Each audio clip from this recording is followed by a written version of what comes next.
दोस्तों नमस्कार। जय हिंद। क्रॉनिकल आईएएस के डिजिटल प्लेटफॉर्म पर आप सभी का हार्दिक स्वागत एवं अभिनंदन है। जैसा कि आपको पता है कि क्रॉनिकल आईएएस द्वारा सिविल सेवा के क्षेत्र में हमेशा कुछ न कुछ नया करने का प्रयास किया जाता है, जिससे कि छात्रों को सफल बनने में, छात्रों की सफलता में अपनी भूमिका सुनिश्चित की जा सके और छात्रों की आवश्यकता के अनुसार बदलते हुए परीक्षा प्रारूप के अनुसार उनका मार्गदर्शन किया जा सके। इसी अनुक्रम में क्रॉनिकल आईएएस द्वारा मध्य प्रदेश पीसीएस मुख्य परीक्षा के संदर्भ में सभी प्रश्न पत्रों के मॉडल प्रश्न पत्र की श्रृंखला शुरू की है, जिसमें सामान्य अध्ययन तृतीय प्रश्न पत्र जो इकोनॉमी, सांख्यिकी, मध्य प्रदेश की अर्थव्यवस्था और विज्ञान एवं प्रौद्योगिकी से संबंधित है। तृतीय प्रश्न पत्र में के अंतर्गत इकोनॉमी और सांख्यिकी से जो प्रश्न पूछे जाते हैं उसका आज दूसरा खंड जो लघु उत्तरी खंड है उस पर हम परिचर्चा करने जा रहे हैं। इस खंड में मध्य प्रदेश लोक सेवा आयोग द्वारा 10 प्रश्न पूछे जाते हैं। प्रत्येक प्रश्न 7 अंक के होते हैं और उनका उत्तर के लिए आइडियल शब्द सीमा मध्य प्रदेश लोक सेवा आयोग द्वारा 60 शब्द निर्धारित की गई है। तो परीक्षा प्रारूप के मानकों को देखते हुए क्रॉनिकल आईएएस ने भी 10 प्रश्न आपके सामने लघु उत्तरी प्रस्तुत किया, जिसके बारे में हम डिस्कस करने जा रहे हैं और उसके उत्तर आपको अधिकतम 60 शब्दों में देने हैं और यह प्रश्न 7 अंकों के होंगे। तो पहला प्रश्न हमारा मोनोक्रॉपिंग क्या है, इसके लाभ हानियां क्या है, इसके बारे में हमें चर्चा करनी है। आइए इस पर हम आगे बढ़ते हैं। हमारा प्रश्न है मोनोक्रॉपिंग क्या है, इसके लाभ हानि क्या। मोनोक्रॉपिंग यह वस्तुतः अंग्रेजी शब्द है जिसका हिंदी है एकल फसल कृषि प्रणाली। मोनोक्रॉपिंग जो है कृषि करने की एक विधि है, खेती करने का एक तरीका। मोनोक्रॉपिंग क्या, कृषि प्रणाली है। मोनोक्रॉपिंग कृषि प्रणाली है या एक ऐसी प्रणाली, कृषि की एक ऐसी प्रणाली है जिसमें किसी निश्चित भूमि में निरंतर एक ही फसल की खेती की जाती है। आपसे कोई पूछता है कि मोनोक्रॉपिंग क्या है, तो आप कहना कि मोनोक्रॉपिंग कृषि की एक प्रणाली है जिसके अंतर्गत एक निश्चित कृषि भूमि में निरंतर एक ही फसल की खेती की जाती है। यहाँ समय और सीजन के अनुसार फसलों की खेती में निरंतरता बनी रहती है। जैसे हम कहें कि धान की फसल कटने के बाद पुनः उस खेत में गेहूं की खेती की जाती है और समय और सीजन के अनुसार वर्षा के सीजन में धान की खेती की जाती है और जाड़े के सीजन में गेहूं की खेती, और यह प्रक्रिया निरंतर चलती रहती है। मोनोक्रॉपिंग में होता है एक ही फसल की खेती करना, लेकिन समय और सीजन के अनुसार इसमें बदलाव भी होता। वर्षा के दिनों में धान की खेती करना और वर्षा के सीजन समाप्त होने के बाद गेहूं की खेती, और यह लगातार चलता रहता है। जाड़े में हमेशा गेहूं की खेती करेंगे, वर्षा के दिनों में हम धान की खेती करेंगे। यह ऐसा नहीं है कि धान की खेती के बाद हम मटर की खेती करें, चने की खेती करें, आलू की खेती करें, हम गेहूं की खेती उस समय कर रहे हैं तो गेहूं की ही खेती। तो खेत फसल, किस फसल को उगाना है उसमें निरंतरता बनी रहती है। इसे मोनोक्रॉपिंग कहा जाता। मोनोक्रॉपिंग प्रणाली का यह लाभ यह होता है कि किसान को या खेती करने वाले को पहले से पता होता है कि हमें किस फसल की खेती करनी है, उसके अनुसार वह एग्रीकल्चर इनपुट की व्यवस्था करता, अच्छे बीज की व्यवस्था करता, उसके अनुसार वह फर्टिलाइजर की व्यवस्था करता, उसके अनुसार वह पेस्टिसाइड की व्यवस्था करता, उसके अनुसार वह एग्रीकल्चर इक्विपमेंट की व्यवस्था करता, उसके अनुसार वह सिंचाई की व्यवस्था करता। जब हमें पता नहीं होता या हम निश्चित नहीं होते हैं कि हमें किस फसल की खेती करनी है, तो ऐसी स्थिति में हम दुविधा का शिकार होते हैं। समय पर हम एग्रीकल्चर इनपुट का प्रयोग नहीं कर पाते हैं, समय पर हम एग्रीकल्चर इनपुट को हम एकत्र नहीं कर पाते हैं, उनका प्रयोग नहीं कर पाते हैं, एटसेट्रा। इसके प्रभाव फसल के उत्पादन और उत्पादकता पर पड़ता है। तो मोनोक्रॉपिंग में किसान पहले से मानसिक रूप से, किसान पहले से इस बात का जानकारी रखता है कि हमें कौन सी फसल बोनी है, उसके अनुसार वह एग्रीकल्चर इनपुट की व्यवस्था करता है, अन्य आवश्यक सुविधाओं की व्यवस्था करता है। तो मोनोक्रॉपिंग का यह एडवांटेज है। मोनोक्रॉपिंग का डिसएडवांटेज है, मोनोक्रॉपिंग का डिसएडवांटेज क्या, कि एक ही फसल की खेती करते करते जमीन की उर्वरा शक्ति कम हो जाती है, जमीन की फर्टिलिटी जो होती है वह कम हो जाती है, जमीन की फर्टिलिटी में गिरावट आने लगती है।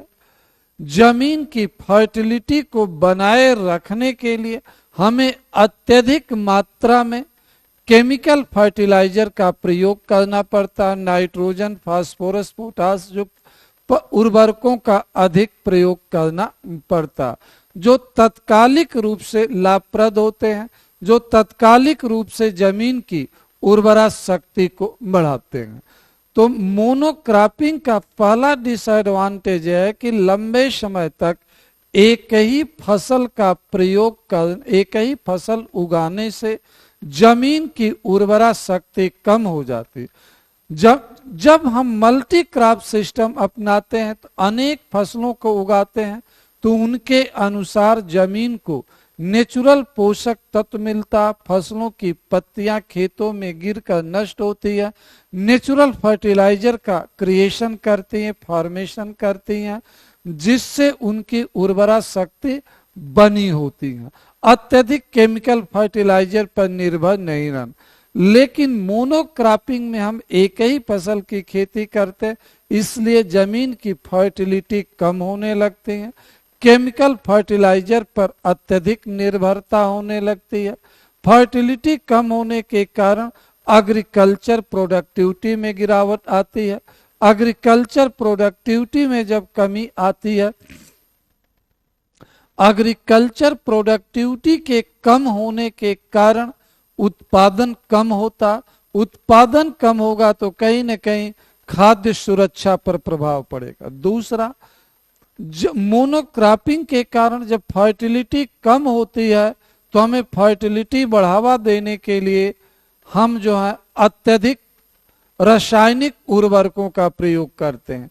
अत्यधिक रासायनिक उर्वरकों के प्रयोग के कारण जो होता है, अत्यधिक रासायनिक उर्वरकों के प्रयोग के कारण जमीन की उर्वरता तत्कालिक रूप में बढ़ती है, लेकिन दीर्घकालिक परिप्रेक्ष्य में उर्वरा शक्ति जमीन की कम होती है, उत्पादकता कम होती है, और जो फसल उत्पादित होती है उसमें केमिकल की मात्रा अधिक पाई जाती है, जो हमारे स्वास्थ्य के लिए अनुकूल नहीं होती है।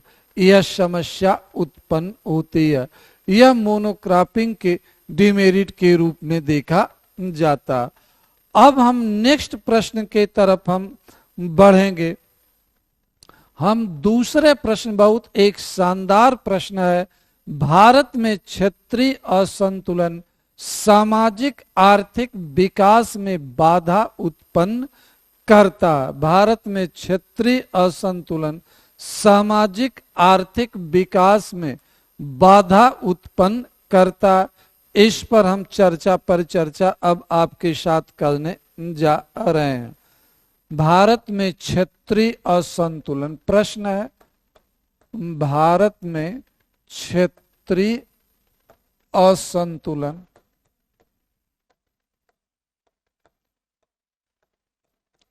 क्षेत्रीय असंतुलन सामाजिक आर्थिक विकास में बाधा उत्पन्न करता। क्षेत्रीय असंतुलन सामाजिक आर्थिक विकास में बाधा उत्पन्न करता।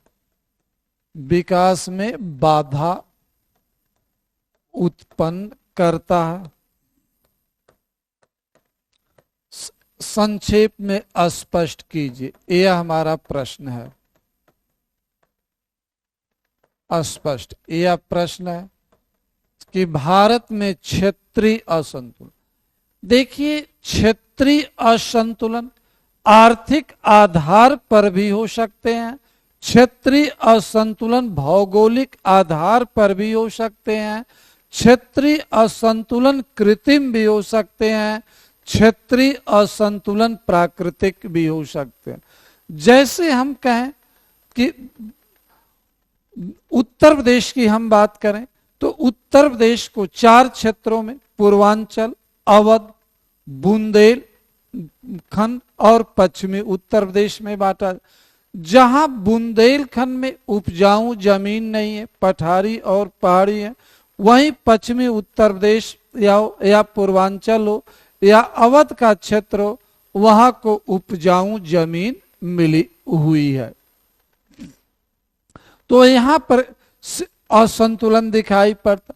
पश्चिमी उत्तर प्रदेश में अवध के क्षेत्र में सिंचाई सुविधाओं की उपलब्धता है, तो वहीं बुंदेलखंड में या हम कहें पूर्वांचल में सिंचाई सुविधाओं की कमी है। तो यह असंतुलन हुआ। इस असंतुलन का प्रभाव कृषि विकास पर पड़ता। इस असंतुलन का प्रभाव औद्योगिकीकरण पर पड़ेगा। तो असंतुलन के कारण सामाजिक समस्या भी उत्पन्न होती है, आर्थिक समस्या भी उत्पन्न होती है। जब किसी भी राज्य में या देश में क्षेत्रीय असंतुलन होता तो उसके कारण आर्थिक संसाधनों की गतिशीलता सुनिश्चित नहीं हो पाती है, या क्षेत्रीय असंतुलन के कारण श्रम की गतिशीलता संतुलित नहीं हो पाती है। क्षेत्रीय असंतुलन आर्थिक कारणों से उत्पन्न होता है। क्षेत्रीय असंतुलन भौगोलिक कारणों से भी उत्पन्न होता है। क्षेत्रीय असंतुलन प्राकृतिक कारणों से भी, प्राकृतिक कारण से और कृत्रिम कारण। जिन क्षेत्रों में उपजाऊ जमीन है, जिन क्षेत्रों में सिंचाई के साधन है, जिन क्षेत्रों में विद्युतीकरण पहले हुआ, उन क्षेत्रों में कृषि का विकास अधिक हुआ। कृषि का विकास होने के कारण कृषि आधारित उद्योगों के विकास को बढ़ावा मिला। जिन क्षेत्रों में उपजाऊ जमीन नहीं है, जिन क्षेत्रों में सिंचाई के साधन नहीं है, जिन क्षेत्रों में विद्युतीकरण नहीं हुआ, वहां विकास नहीं हुआ, जिसके कारण वहां से लोगों का पलायन अन्य क्षेत्रों में हुआ, तो उसके कारण दूसरी समस्या उत्पन्न होती है। क्षेत्रीय असंतुलन के कारण जनसंख्या का प्रवासन होता, जनसंख्या पिछड़े हुए क्षेत्र से विकसित क्षेत्रों में जाती है। जिससे विकसित क्षेत्रों में जनाधिक्य की समस्या उत्पन्न होती है, आवासीय समस्या उत्पन्न होती है, सांस्कृतिक संघर्ष की समस्या उत्पन्न होती है। क्षेत्रीय असंतुलन के कारण संसाधनों का प्रॉपर उपयोग हम नहीं कर पाते हैं। क्षेत्रीय असंतुलन के कारण क्षेत्रीय असंतुलन के कारण जो होता है, क्षेत्रीय असंतुलन के कारण संसाधनों का सही तरीके से उपयोग नहीं हो पाता, संसाधनों की गतिशीलता नहीं हो पाती है। क्षेत्रीय असंतुलन के कारण जो है, कारण संसाधनों का सही तरीके से निवेश नहीं हो पाता, कनेक्टिविटी को बढ़ावा नहीं मिल पाता। इसके फलस्वरूप जो होता है, शिक्षा के विकास में बाधा उत्पन्न होती है, स्वास्थ्य सुविधाओं के विकास में बाधा उत्पन्न होती है।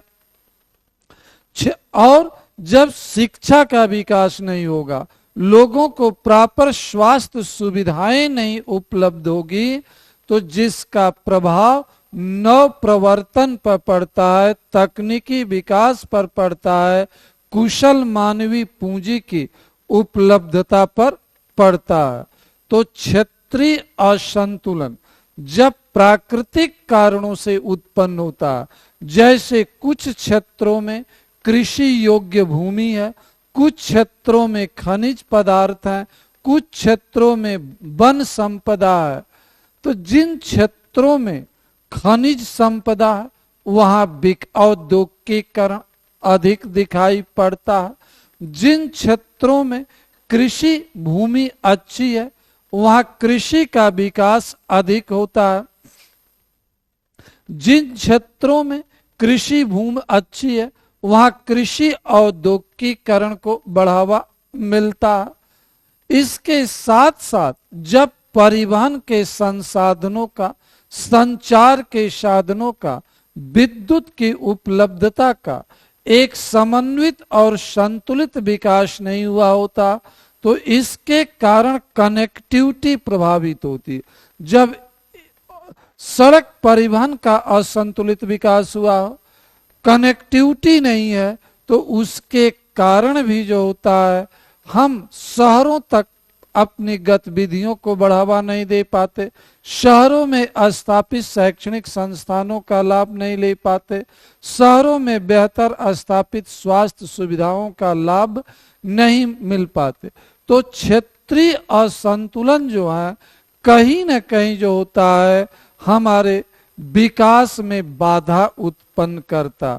क्षेत्रीय असंतुलन संसाधनों के अनुकूलतम उपयोग को प्रभावित करता। क्षेत्रीय असंतुलन संसाधनों की गतिशीलता को प्रभावित करता। क्षेत्रीय असंतुलन जो है क्षेत्रवाद की भावना को उत्पन्न करता। क्षेत्रीय असंतुलन वर्ग संघर्ष को बढ़ावा देता। तो क्षेत्रीय असंतुलन के कारण कानून एवं व्यवस्था के सम्मुख चुनौतियां उत्पन्न करती। क्षेत्रीय असंतुलन शासन प्रशासन के सम्मुख समस्याएं उत्पन्न करता। क्षेत्रीय असंतुलन संघर्ष को उत्पन्न करता। क्षेत्रीय असंतुलन नए राज्यों की मांग को उत्पन्न करता। तो कहीं न कहीं क्षेत्रीय असंतुलन के कारण कानून एवं व्यवस्था को चुनौती मिलती है, सामाजिक आंदोलनों का जन्म होता है या अलगाववादी आंदोलनों की उत्पत्ति होती है, जिसका प्रभाव जो होता है सोशल इकोनॉमिक एक्टिविटीज पर पड़ता है। विकास में क्षेत्रीय असंतुलन के कारण ही नक्सलवाद की समस्या उत्पन्न हुई।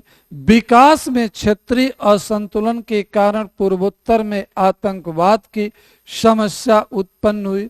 तो जब क्षेत्रीय असंतुलन होता है तो अनेक समस्याओं को जन्म देता है, अनेक समस्याओं को जन्म देता है। और उन समस्याओं के कारण जो होता है, कहीं न कहीं जो होता है, अन्य नई समस्याएं भी उत्पन्न होती है। क्षेत्रीय असंतुलन सामाजिक संघर्ष को जन्म देगा। क्षेत्रीय असंतुलन वर्ग संघर्ष को जन्म देता।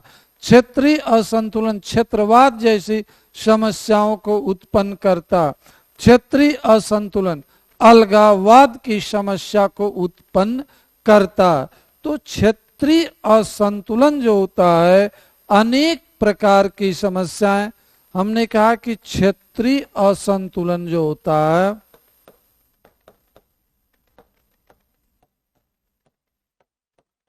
क्षेत्रीय असंतुलन जो होता है संसाधनों की गतिशीलता को प्रभावित करता है। संसाधनों की गतिशीलता को प्रभावित करता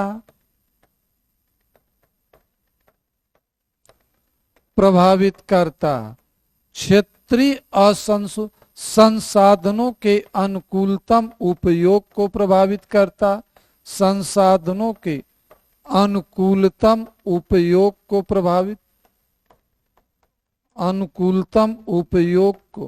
प्रभावित करता है।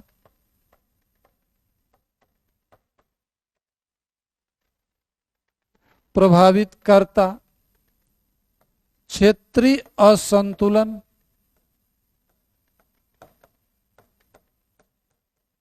श्रम की गतिशीलता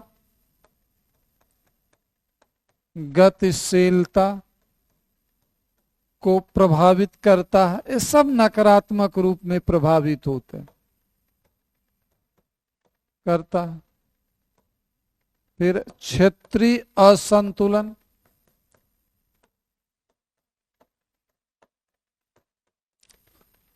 क्षेत्रवाद को जन्म देता है।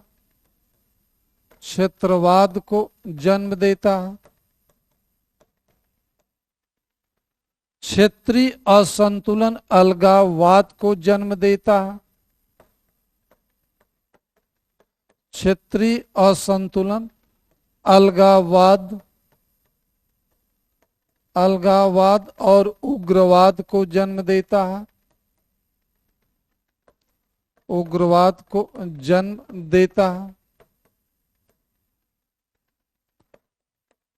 क्षेत्रीय असंतुलन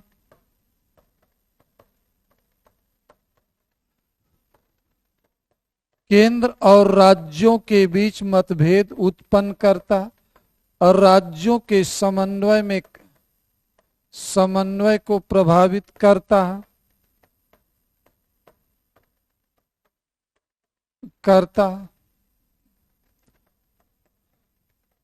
क्षेत्रीय असंतुलन नए राज्यों की मांग को बढ़ावा देता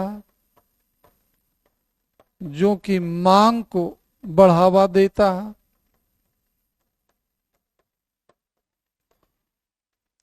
क्षेत्रीय असंतुलन सामाजिक क्षेत्रीय असंतुलन सामाजिक एवं राजनीतिक आंदोलनों को जन्म देता है।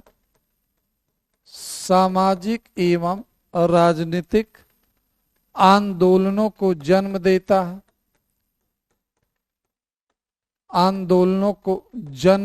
है। क्षेत्रीय असंतुलन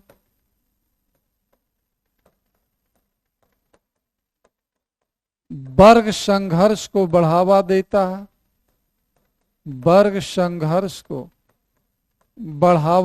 है। क्षेत्रीय असंतुलन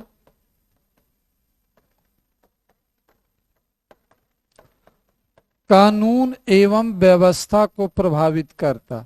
कानून एवं व्यवस्था के सम्मुख चुनौती उत्पन्न करता। हमने अभी आपको बताया कि क्षेत्रीय असंतुलन के कारण किस किस प्रकार की समस्याएं उत्पन्न हो सकती हैं? हमने कहा कि क्षेत्रीय असंतुलन संसाधनों की गतिशीलता को प्रभावित करता। क्षेत्रीय असंतुलन के कारण संसाधनों का अनुकूलतम उपयोग नहीं हो पाता। क्षेत्रीय असंतुलन श्रम की गतिशीलता को प्रभावित करता। क्षेत्रीय असंतुलन क्षेत्रवाद को जन्म देता।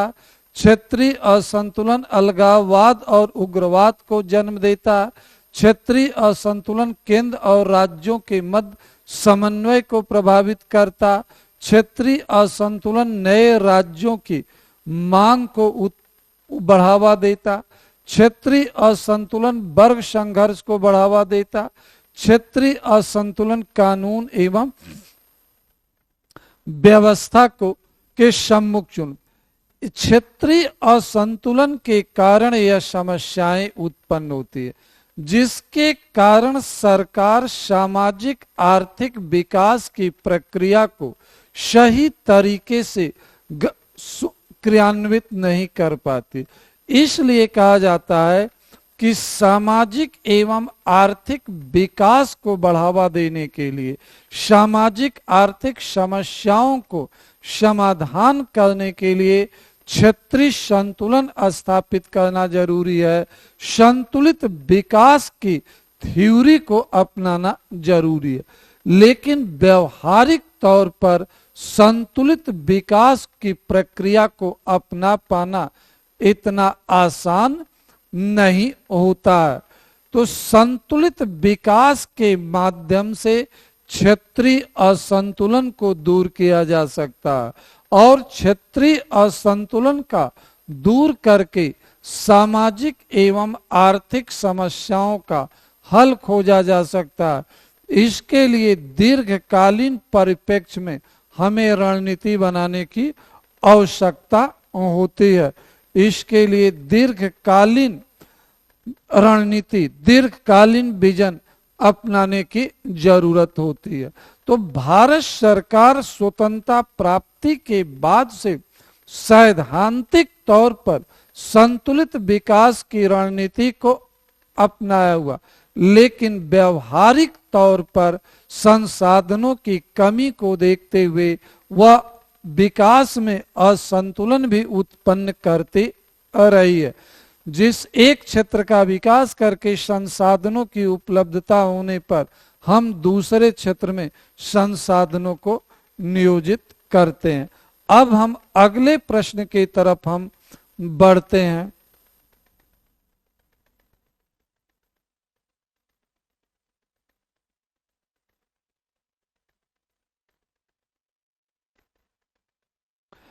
अगला प्रश्न हमारा तीसरा प्रश्न है, मध्य प्रदेश में एक जिला एक उत्पाद योजना का उद्देश्य क्या है, संक्षेप में स्पष्ट कीजिए। यह हमारा प्रश्न है। मध्य प्रदेश में एक जिला एक उत्पाद, एक जिला एक उत्पाद। देखिए, वन डिस्ट्रिक्ट वन प्रोडक्ट की योजना एक अच्छी योजना है। देश के सभी राज्यों में एक जिला एक उत्पाद योजना को क्रियान्वित किया जा रहा। देखिए, जैसा कि नाम से वन डिस्ट्रिक्ट वन प्रोडक्ट, एक जिला एक उत्पाद योजना, एक जिला एक उत्पाद योजना का मुख्य उद्देश्य है राज्यों में संतुलित क्षेत्रीय विकास को बढ़ावा देना। आपसे पूछा जाए इसका उद्देश्य क्या है, राज्यों में, राज्य के मध्य प्रदेश के संदर्भ में हम बात करें तो राज्य के सभी जिलों में संतुलित क्षेत्रीय विकास को बढ़ावा देना, संतुलित क्षेत्रीय विकास को बढ़ावा देना इसका प्रमुख उद्देश्य है। इस योजना के अंतर्गत प्रत्येक जिले से किसी एक उत्पाद का चयन किया जाता है और उस उत्पाद के उस जिले में उत्पादन को बढ़ावा देने, उस उत्पाद के व्यापार को बढ़ावा देने, उस उत्पाद के संदर्भ में अनुकूल परिस्थितियां उत्पन्न करने, वातावरण क्रिएट करने पर बल दिया जाता। जिस जिले में जिस प्रोडक्ट के उत्पादन की संभावनाएं अधिक होती हैं, संभावनाएं अनुकूल होती हैं, जिस प्रोडक्ट के संदर्भ में जो होता है वहां पर संसाधन अधिक होते हैं, सभी प्रकार की अनुकूलता होती है, तो उस प्रोडक्ट के उत्पादन को बढ़ावा देने की रणनीति अपनाई जाती है। लोकल स्तर पर वहां पर संसाधन होते हैं, लोकल बाजार होती हैं और लोकल परिस्थितियां होती हैं जो सब कुछ अनुकूल होती हैं।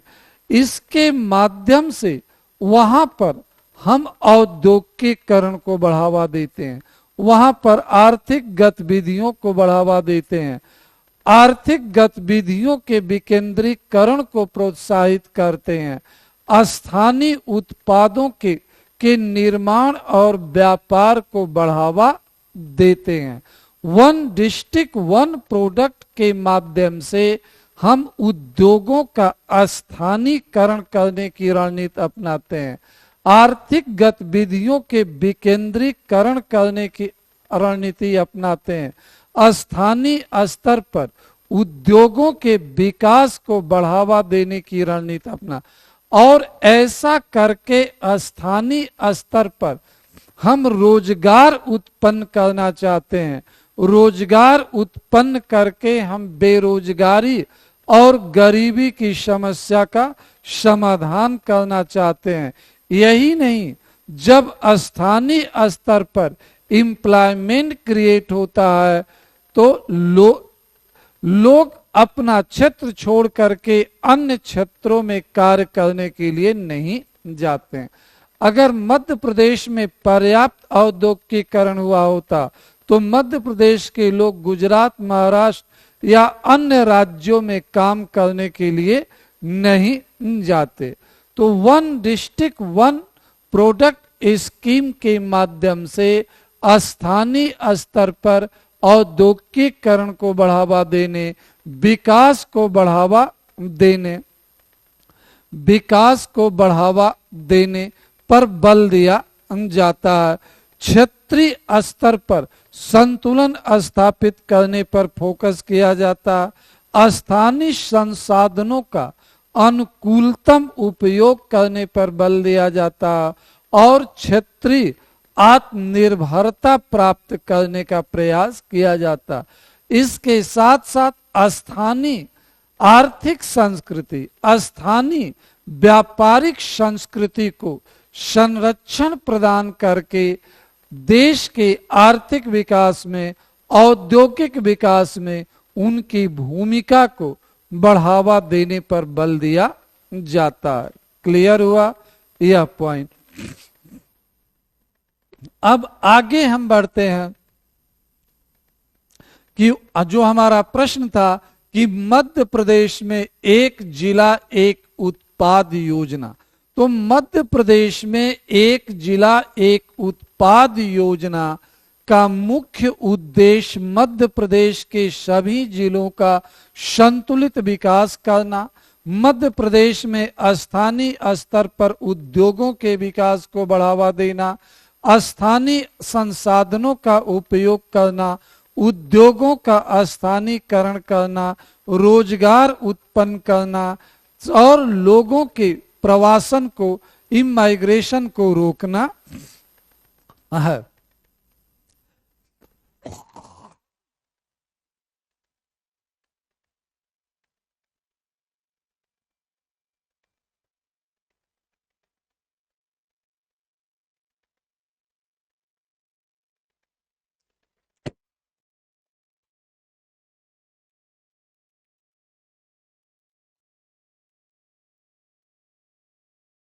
हमने कहा कि मध्य प्रदेश में वन डिस्ट्रिक्ट वन प्रोडक्ट योजना का जो मुख्य उद्देश्य है स्थानीय स्तर पर संतुलित विकास को बढ़ावा देना, स्थानीय संसाधनों के उपयोग को बढ़ावा देना, स्थानीय स्तर पर रोजगार के अवसर उत्पन्न करना, आर्थिक गतिविधियों को प्रोत्साहित करना है, जिससे कि स्थानीय स्तर पर आत्मनिर्भरता उत्पन्न कर सके, स्थानीय स्तर पर आर्थिक गतिविधियों को प्रोत्साहित किया जा सके, स्थानीय स्तर पर सामाजिक आर्थिक समस्याओं का समाधान खोजा जा सके, स्थानीय स्तर पर कार्य करने की एक नई संस्कृति को विकसित किया जा सके। अब अगला प्रश्न हम आते हैं। जो अगला प्रश्न हमारा है, राष्ट्रीय सिकल सेल एनीमिया उन्मूलन मिशन का उद्देश्य क्या है, मध्य प्रदेश की भूमिका और उपलब्धियों के संदर्भ में। यह एक बहुत ही महत्वपूर्ण प्रश्न। देखिए, राष्ट्रीय सिकल सेल, राष्ट्रीय सिकल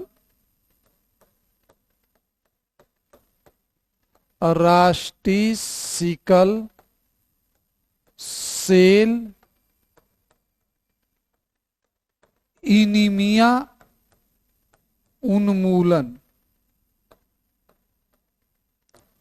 उन्मूलन मिशन। एनीमिया का संबंध खून की कमी से है। खून में लाल रक्त कोशिकाओं के डैमेज होने या उनके स्ट्रक्चर में बदलाव से। सामान्य तौर पर एनीमिया को खून की कमी से जोड़कर देखा जाता है।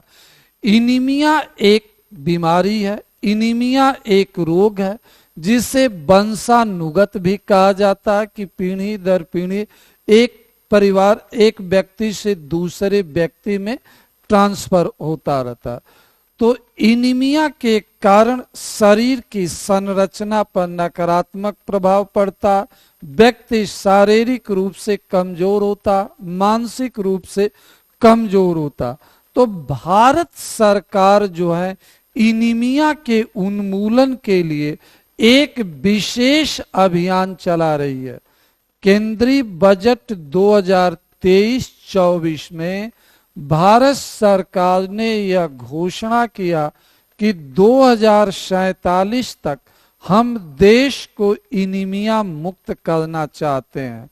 इसके लिए एक विशेष मिशन चलाया जाएगा जिसका नाम होगा राष्ट्रीय सिकल सेल एनीमिया उन्मूलन मिशन। इसकी घोषणा 2023-24 के बजट में की गई।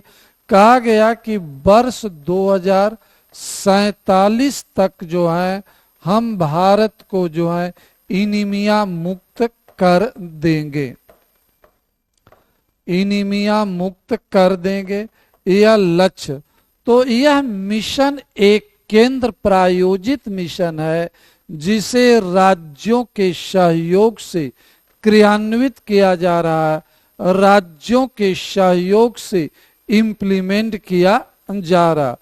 इस मिशन में एनीमिया के संदर्भ में लोगों में जागरूकता उत्पन्न करने, लोगों को स्वास्थ्य सुविधा बेहतर उपलब्ध कराने, लोगों को पोषण सुविधा उपलब्ध कराने, लोगों को जांच की सुविधा उपलब्ध कराने पर बल दिया। हमने कहा कि राष्ट्रीय सिकल सेल एनीमिया उन्मूलन मिशन एक केंद्र प्रायोजित मिशन है जिसकी घोषणा 2023-24 में की गई। इस मिशन के अंतर्गत 2047 तक देश को एनीमिया मुक्त करने का लक्ष्य रखा गया। इस मिशन में कहा गया कि एनीमिया के संदर्भ में लोगों में जागरूकता उत्पन्न करना, एनीमिया के संदर्भ में लोगों में जागरूकता उत्पन्न करना, जागरूकता उत्पन्न करना, उत्पन्न करना, लोगों में जागरूकता उत्पन्न करना। दूसरा पॉइंट है, इसमें कहा गया पोषण सुविधा उपलब्ध कराना, पोषण सुविधा उपलब्ध कराना। तीसरा पॉइंट का स्वास्थ्य एवं जांच सुविधा उपलब्ध कराना, जांच सुविधा उपलब्ध कराना इस मिशन में बल दिया गया। इस मिशन में कहा गया है कि 40 वर्ष तक के आयु के 7 करोड़ लोगों को की सार्वभौमिक जांच की जाएगी। ऐसे लोग जो 40 वर्ष तक के उम्र हैं के लोगों, 7 करोड़ लोगों की सार्वभौमिक जांच, यूनिवर्सल जांच की जाएगी। और ऐसा करके सरकार देश में एनीमिया की स्थिति को पता लगाएगी। यह मिशन उन क्षेत्रों में प्राथमिकता के तौर पर क्रियान्वित किया जा रहा है जहां पर एनीमिया से प्रभावित लोग अधिक है। सामान्यतया एनीमिया से प्रभावित व्यक्ति उन क्षेत्रों में अधिक पाए जाते हैं जहां कुपोषण की समस्या अधिक है। कुपोषण के कारण व्यक्ति की प्रतिरोधक क्षमता कम होती है, रक्त निर्माण कम होता है। उन क्षेत्रों में इस मिशन को प्रभावपूर्ण तरीके से क्रियान्वित किया जा रहा है। इस मिशन में जागरूकता, जांच, परामर्श, इस मिशन में कहा गया है कि जागरूकता उत्पन्न करनी है, जांच करनी है, परामर्श है, प्रबंधन है और रोकथाम पर विशेष फोकस यह मिशन करता है। यह मिशन देश के सभी राज्यों में उन क्षेत्रों में इम्प्लीमेंट किया जा रहा है जहां पर एनीमिया से प्रभावित लोग हैं। जहां तक मध्य प्रदेश की बात है तो मध्य प्रदेश जो है इस मिशन में महत्वपूर्ण भूमिका अदा कर रहा है। मध्य प्रदेश द्वारा इस मिशन में महत्वपूर्ण भूमिका अदा की जा रही है। मध्य प्रदेश में 90 लाख लोगों की अब तक जांच की जा चुकी है जो एनीमिया से प्रभावित है, जो देश के किसी भी राज्य में सर्वाधिक है। अगर हम मध्य प्रदेश की बात करते हैं तो मध्य प्रदेश में अब तक 90 लाख लोगों की जांच की जा चुकी है, जबकि देश में 7 करोड़ लोगों का लक्ष्य रखा गया है। उनमें से 90 लाख लोग मध्य प्रदेश में अब तक जांच की जा, जो देश में सर्वाधिक है। 53 लाख से अधिक लोगों को मध्य प्रदेश में सिकल सेल कार्ड वितरित किया जा, जांच 90 लाख लोगों की जा चुकी है। 53 लाख लोगों को सिकल सेल कार्ड वितरित किए जा चुके हैं, सिकल सेल कार्ड वितरित किए जा चुके हैं। और इसके साथ साथ मध्य प्रदेश में व्यापक रूप पर लोगों की काउंसलिंग की जा रही है।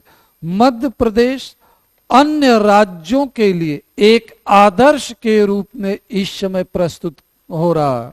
तो कहने का आशय है कि मध्य प्रदेश जो है राष्ट्रीय सिकल सेल एनीमिया उन्मूलन अभियान में काफी अच्छा परफॉर्मेंस कर रहा।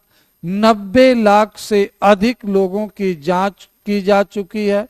53 लाख से अधिक लोगों को सिकल सेल कार्ड उपलब्ध कराया जा चुका है। राज्य में के लोगों में हीमोग्लोबिन की कमी का पता लगाया जा रहा है। उसके लिए एक विशेष मिशन बनाया जा चुका है। व्यापक काउंसलिंग करने के लिए अलग से सेल बनाए गए हैं। व्यापक काउंसलिंग करने के लिए मोबाइल यूनिट की स्थापना की गई है। और यह देखने में आ रहा है कि आज केंद्र सरकार मध्य प्रदेश को जो है एक आदर्श के रूप में लोगों के सामने प्रस्तुत कर रही है। मध्य प्रदेश को अन्य राज्यों के सामने एक आदर्श के रूप में प्रस्तुत किया जा रहा है। अब हम आते हैं अपने नेक्स्ट प्रश्न की तरफ आते हैं।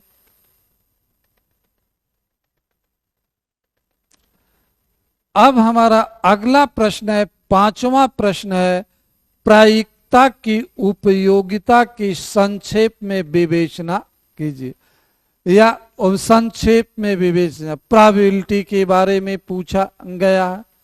प्रायिकता, प्रोबेबिलिटी, प्रायिकता। देखिए, प्रायिकता का अर्थ होता है किसी घटना के घटित होने की संभावना प्रायिकता कहती है। या तो हम सफल होते हैं या असफल होते हैं। तो सफल होने की भी प्रायिकता होती है और असफल होने की भी प्रायिकता होती है। सफल होने की प्रायिकता को P मानते हैं और असफल होने की प्रायिकता को Q मानते हैं। तो इन दोनों का योग एक होता है। सफल होने की प्रायिकता और असफल होने की प्रायिकता का योग एक होता है। प्रायिकता जो होती है, अनुकूल घटना प्रायिकता के निकाला जाता है। प्रायिकता बराबर अनुकूल अवसरों की संख्या, अवसरों की संख्या अपान कुल अवसरों की संख्या,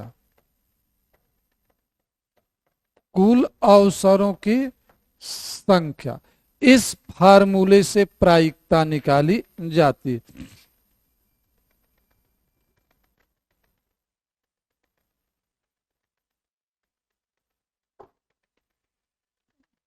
अनुकूल अवसरों की संख्या अपान कुल अवसरों की संख्या। तो प्रायिकता संभावना को व्यक्त करती है। प्रायिकता जो होती है किसी घटना के घटित होने या न घटित होने की संभावना को व्यक्त करती है। प्रायिकता सफल होने असफल होने की संभावना को व्यक्त करती है। सफल होने की प्रायिकता और असफल होने की प्रायिकता का योग एक होता है। तो प्रश्न में पूछा गया है कि प्रायिकता का उपयोगिता क्या। प्रायिकता की उपयोगिता किसी भी घटना के, प्रायिकता की उपयोगिता अर्थशास्त्र में भी है, राजनीति में भी है, सामाजिक क्षेत्र में भी है, विभिन्न क्षेत्रों में है। प्रायिकता के आधार पर हम सफलता और असफलता का अध्ययन करते हैं।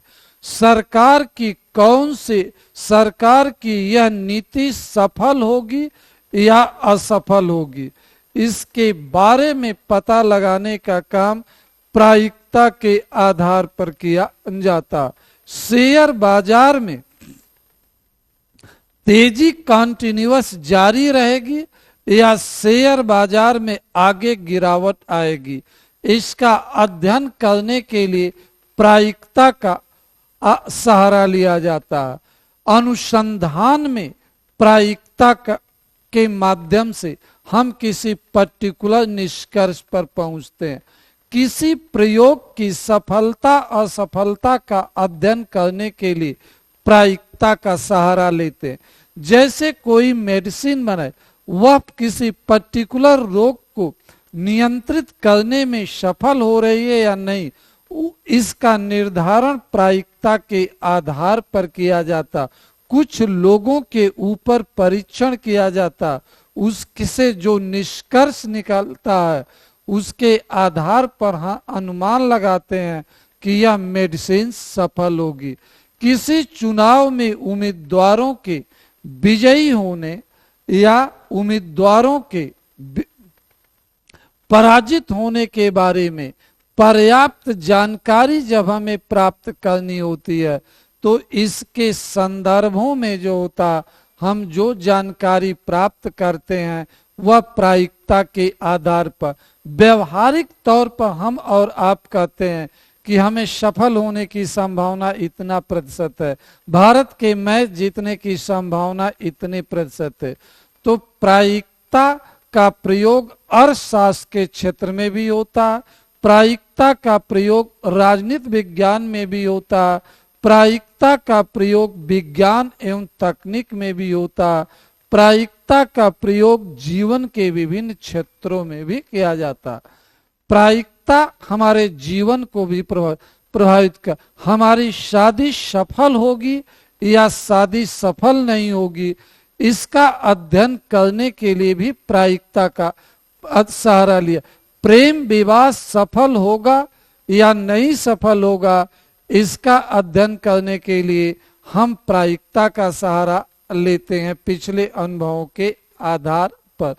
तो प्रायिकता जो होती है भविष्य का के बारे में हमें भविष्य के बारे में हमें निर्णय लेने में सहायता करती है।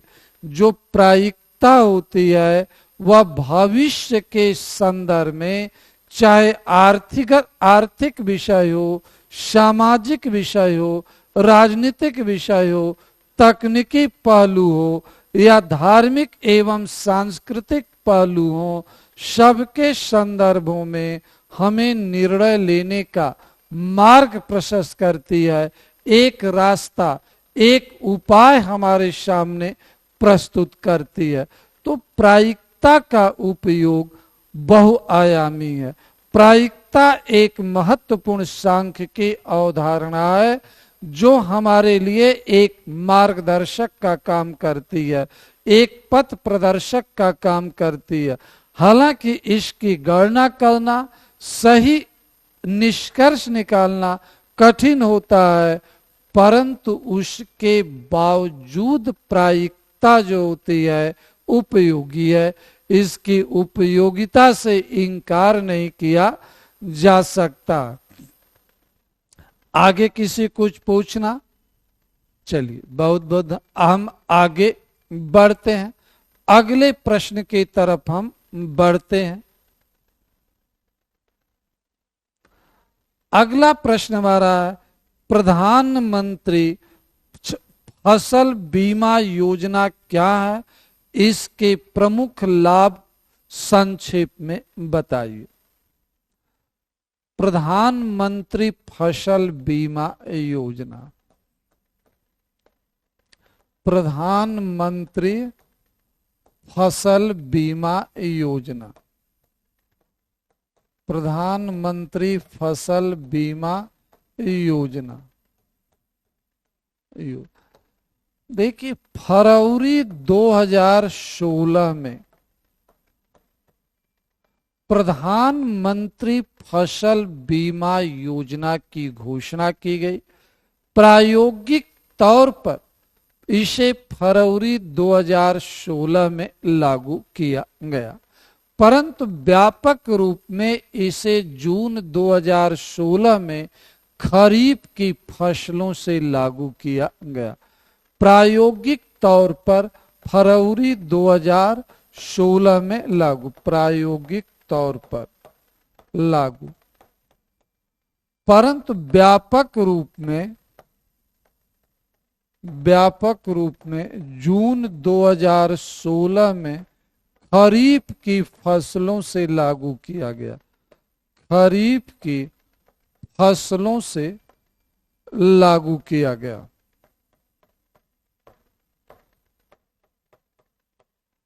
प्रधानमंत्री फसल बीमा योजना केंद्र प्रायोजित योजना है। प्रधानमंत्री फसल बीमा योजना केंद्र प्रायोजित बीमा योजना जिसने राष्ट्रीय कृषि बीमा योजना को प्रतिस्थापित किया।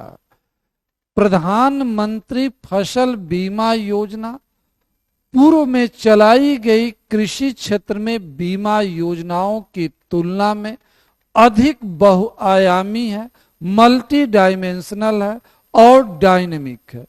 पूर्व में चलाई गई बीमा योजनाओं की तुलना में अधिक बहुआयामी और डायनेमिक है। प्रधानमंत्री फसल बीमा योजना किसानों को सभी प्रकार के जोखिम से उत्पन्न चुनौतियों के विरुद्ध आर्थिक सुरक्षा उपलब्ध कराती है। प्रधानमंत्री फसल बीमा योजना प्राकृतिक कारणों और कृत्रिम कारणों दोनों से जो भारतीय किसानों को क्षति उत्पन्न होती है, उस क्षति के विरुद्ध आर्थिक सुरक्षा कवच उपलब्ध कराने का काम करती है। प्रधानमंत्री फसल बीमा योजना सभी प्रकार के जोखिम के विरुद्ध आर्थिक सुरक्षा उपलब्ध कराती है। प्रधानमंत्री फसल बीमा योजना में सभी फसलों को कवर किया गया, चाहे वह रबी की फसल हो, खरीफ की फसल हो, नकदी की फसल हो, फल फूल और नकदी की फसल हो, सब्जियां हो, उनको भी यह कवर करती है। प्रधानमंत्री फसल बीमा योजना फसल बोने के पहले और फसल बोने के बाद दोनों प्रकार की जोखिम को कवर करती है। पूर्व की बीमा योजनाएं फसल बोने के बाद के जोखिम को कवर करती थी, बोने के पहले के जोखिम को कवर नहीं करती थी। प्रधानमंत्री फसल बीमा योजना फसल बोने के पहले के जोखिम और फसल बोने के बाद के जोखिम दोनों को कवर करने का काम करती है। क्लियर हुआ? तो इसलिए इसका दायरा व्यापक है। प्रधानमंत्री फसल बीमा योजना में प्रीमियम की दरें अलग अलग रखी गई हैं। प्रधानमंत्री फसल बीमा योजना में नकदी फसलों के लिए प्रीमियम की दर अधिक है, उनकी तुलना में खरीफ और रबी की फसलों के लिए प्रीमियम की दर कम है। प्रधानमंत्री फसल बीमा योजना में यह प्रावधान किया गया है कि दावे की क्षतिपूर्ति का दावा करने पर 25% का भुगतान तुरंत किया जाएगा और शेष का भुगतान दावे की जांच करने के बाद किया जाएगा और अधिक या कम होने पर उसे समायोजित किया जाएगा। तो इस प्रकार प्रधानमंत्री फसल बीमा योजना में किसानों को तुरंत राहत देने का प्रावधान किया गया है। प्रधानमंत्री फसल बीमा योजना में नोडल एजेंसी होगी, अर्थात जिसे क्रियान्वित करने की जिम्मेदारी है भारतीय कृषि बीमा कंपनी भारतीय कृषि बीमा कंपनी लिमिटेड है। लिमिटेड को इसे क्रियान्वित करने की जिम्मेदारी दी गई है। यह नोडल एजेंसी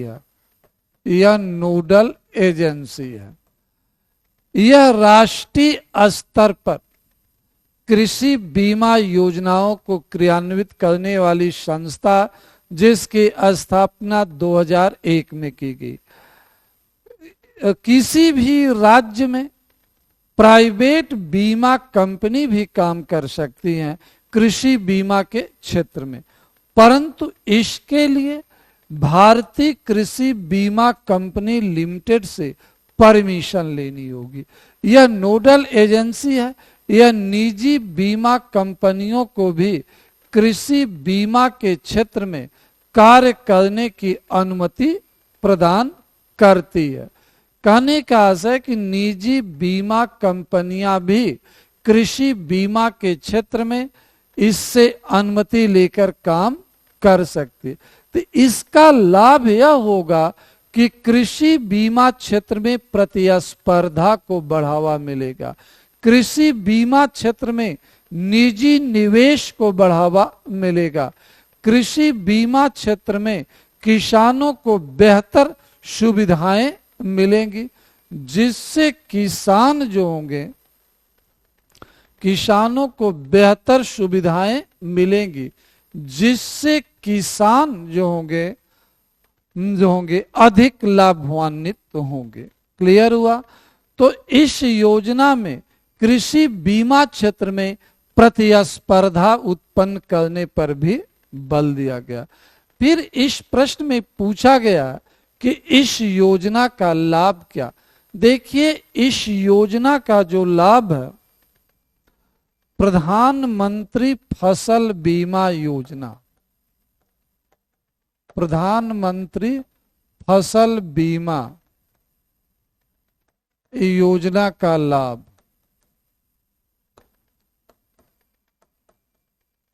पहला लाभ है किसानों को आर्थिक सुरक्षा मिलना, किसानों को आर्थिक सुरक्षा उपलब्ध होना, आर्थिक सुरक्षा उपलब्ध होना, यह पहला लाभ है। दूसरा लाभ है कृषि बीमा क्षेत्र में, कृषि बीमा क्षेत्र में प्रतिस्पर्धा उत्पन्न होना, प्रतिस्पर्धा उत्पन्न होना। तीसरा, किसानों को संपूर्ण सुरक्षा कवच उपलब्ध होना, कवच उपलब्ध होना। चौथा, कम प्रीमियम पर अच्छी सुविधा मिलना, अच्छी सुविधा मिलना। फिर अगला है इसका जो लाभ हमारा, त्वरित राहत मिलना, त्वरित राहत मिलना। हमने कहा कि प्रधानमंत्री फसल बीमा योजना के एक लाभ नहीं है बल्कि अनेकों लाभ। इससे किसानों को आर्थिक सुविधा सुरक्षा उपलब्ध होती है, कृषि बीमा के क्षेत्र में प्रतिस्पर्धा उत्पन्न होती है, किसानों को संपूर्ण सुरक्षा कवच उपलब्ध होता, कम प्रीमियम पर अच्छी सुविधाएं, त्वरित राहत मिलती है क्योंकि 25% क्षतिपूर्ति का भुगतान तुरंत हो जाता। किसान अधिक उत्पादन करने के लिए, अधिक उत्पादन करने के लिए, अधिक उत्पादन करने के लिए किसानों को प्रोत्साहन मिलता है, किसानों को प्रोत्साहन मिलता है। अधिक उत्पादन करने के लिए किसानों को प्रोत्साहन मिलता है। तो यह प्रधानमंत्री फसल बीमा योजना के लाभ हैं। प्रधानमंत्री फसल बीमा योजना सेंटर स्पॉन्सर्ड स्कीम के रूप में वर्तमान में चलाई जा रही है और इसमें राज्य सरकारें भी अपना सहयोग कर रही है। इसका वित्तीय बर्डन केंद्र और राज्य दोनों द्वारा वहन किया जाता। अब हम अगले प्रश्न की तरफ बढ़ते हैं। अगले प्रश्न की तरफ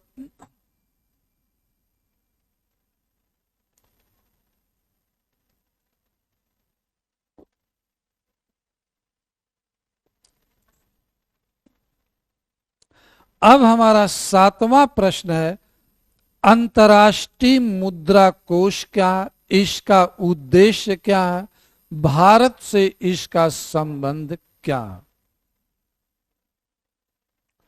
अंतर्राष्ट्रीय मुद्रा कोष क्या है, इसका उद्देश्य क्या है, कार्य और भारत से संबंध। अंतर्राष्ट्रीय मुद्रा कोष, अंतर्राष्ट्रीय मुद्रा कोष, इंटरनेशनल मॉनेटरी फंड। हम अति लघु उत्तरी प्रश्न में भी इसको डिस्कस किया। अंतर्राष्ट्रीय मुद्रा कोष की स्थापना 27 दिसंबर 1945 को की गई। अंतर्राष्ट्रीय मुद्रा कोष की स्थापना 27 दिसंबर 1945 को ब्रेटन वुड्स सम्मेलन में लिए गए निर्णयों के आधार पर की गई। इसकी स्थापना 27 दिसंबर 1945 को ब्रेटन वुड्स सम्मेलन में लिए गए निर्णयों के आधार पर की गई। सम्मेलन में लिए गए निर्णयों के आधार पर की गई, लिए गए निर्णयों के आधार पर की गई। यह विश्व की शीर्ष मौद्रिक संस्था, यह शीर्ष मौद्रिक संस्था, मौद्रिक संस्था अंतर्राष्ट्रीय मुद्रा कोष का मुख्य उद्देश्य सदस्य देशों के बीच मौद्रिक सहयोग को बढ़ावा देना। अंतर्राष्ट्रीय मुद्रा कोष का मुख्य उद्देश्य सदस्य देशों के बीच मौद्रिक सहयोग को बढ़ावा देना, जिससे कि वैश्विक अर्थव्यवस्था का निर्माण हो सके, वैश्विक अर्थव्यवस्था के पुनर्निर्माण को बढ़ावा दिया जा सके। द्वितीय विश्व युद्ध के बाद वैश्विक अर्थव्यवस्था में असंतुलन उत्पन्न हो गया था। वैश्विक अर्थव्यवस्था धराशायी हो चुके थे। तो इन सब को देखते हुए अंतर्राष्ट्रीय मुद्रा कोष की स्थापना की गई। अंतर्राष्ट्रीय मुद्रा कोष की स्थापना, इसका उद्देश्य क्या है? IMF मौद्रिक सहयोग को बढ़ावा देना, मौद्रिक सहयोग को बढ़ावा देना, बढ़ावा देना पहला। दूसरा पॉइंट यहां पर आता है मौद्रिक सहयोग को बढ़ावा देना। दूसरा, विनिमय दरों में स्थिरता लाना, विनिमय दरों में स्थिरता लाना। तीसरा, कीमतों में स्थिरता लाना, कीमतों में स्थिरता लाना। वैश्विक व्यापार को प्रोत्साहित करना,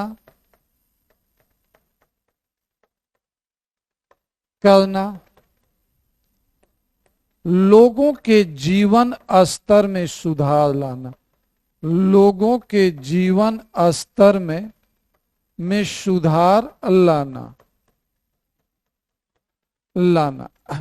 इसका क्या है? मुख्य उद्देश्य बताया गया है अंतर्राष्ट्रीय मुद्रा कोष का। अब आगे है अंतर्राष्ट्रीय मुद्रा कोष के कार्य। अंतर्राष्ट्रीय मुद्रा कोष के कार्य। अब देख, अंतर्राष्ट्रीय मुद्रा कोष सदस्य देशों को व्यापार शेष को संतुलित करने के लिए ऋण देता। तो पहला कार्य हम करते हैं ऋण देना। दूसरा, बेल आउट पैकेज देना,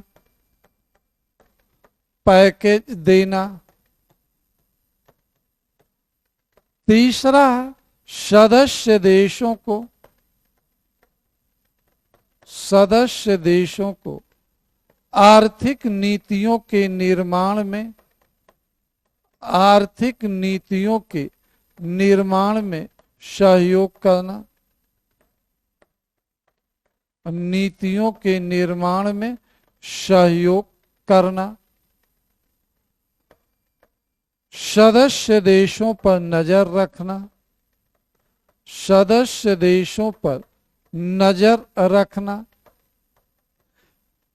कि कहीं वह वित्तीय संसाधनों का उपयोग आतंकवादी गतिविधियों के वित्त पोषण में तो नहीं कर रहे हैं, या मुद्रा युद्ध पर नजर बनाए रखना, मुद्रा युद्ध पर नजर बनाए रखना। अंतर्राष्ट्रीय मुद्रा कोष का सबसे प्रमुख कार्य अपने सदस्य देशों को व्यापारिक गतिविधियों के संदर्भ में व्यापार शेष को संतुलित बनाने के संदर्भ में जो है ऋण देना एक प्रमुख कार्य है। दूसरा हमने कहा बेल आउट पैकेज देना। जैसे किसी भी देश को अंतर्राष्ट्रीय मुद्रा कोष द्वारा विशेष सहायता प्रदान की जा सकती है उस समय जब उसकी अर्थव्यवस्था संकट में, जैसे वर्तमान में अंतर्राष्ट्रीय मुद्रा कोष ने पाकिस्तान को बेल आउट पैकेज दिया, जिसको लेकर भारत विरोध कर रहा और कुछ अन्य देश भी विरोध कर रहे हैं कि पाकिस्तान द्वारा अपने आर्थिक संसाधनों का और विदेशों से प्राप्त सहायता का प्रयोग आतंकी गतिविधियों के वित्त पोषण के संदर्भ में किया जाता। अंतर्राष्ट्रीय मुद्रा कोष द्वारा उन देशों के विरुद्ध समय समय पर कार्रवाई की जाती है, उनको ग्रे लिस्ट या ब्लैक लिस्ट में रखा जाता है जो आतंकवादी गतिविधियों को वित्त पोषित करते हैं। समय समय पर पाकिस्तान को भी इन लिस्ट में रखा जाता रहा।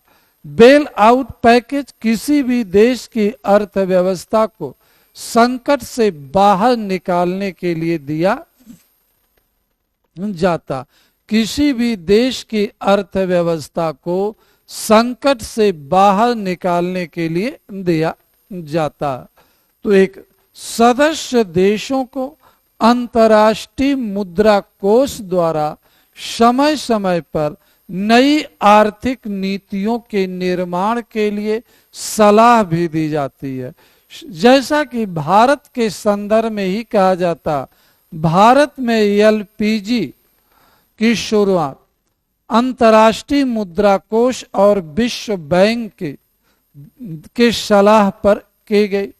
अंतर्राष्ट्रीय मुद्रा कोष आर्थिक सुधार शुरू करने के लिए नई आर्थिक नीतियों के निर्माण के संदर्भ में सदस्य देशों को समय समय पर सलाह भी देता है, जिससे कि वहां की अर्थव्यवस्था को गतिशील बनाया जा सके।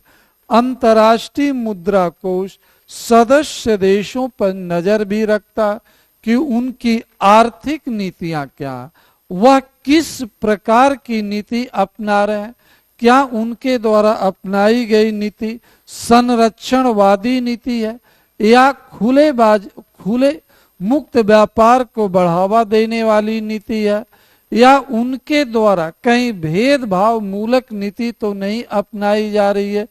इन पहलुओं पर भी अंतर्राष्ट्रीय मुद्रा कोष कार्य करता।